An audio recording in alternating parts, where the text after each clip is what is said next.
5 días después inclina el barco del Allison Shipping Lines, el Danica Merijoy II, quien barco tabiaja para Nasaba, Malaysia desde país de Pilipinas. Este lunes del aga, finalmente ya ligaya el crew del Salvor Divers, quien trabajo taman salvage o hace otra vez lutaw con el mga sumido barco na país.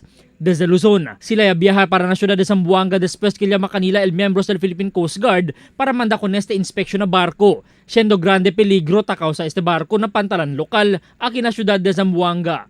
Asigun kun Commodore Pablo Gonzales del Coast Guard District Southwestern Mindanao, el salvaging lang el solusyon desde problema kay causa del human error del mga tripulante del passenger cargo vessel. What happened is,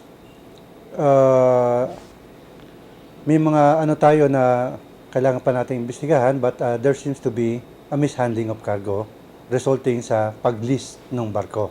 And eventually, sumalok siya ng tubig at hindi na nakarecover. Este tarde el principia mandive el crew del Salvor, donde asigun con Ferdinand Simeon, un veteran diver, principia sila el assessment luego tarde antes de principia descarga con el mga cargamento adentro pa del barco. Asigun pa con ele, el tarde el proceso del salvaging, más de un mes depende pa na kondisyon del tiempo.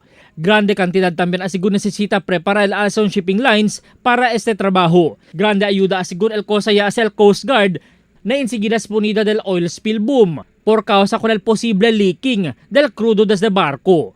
Albert Luna, Dateline Zamboanga.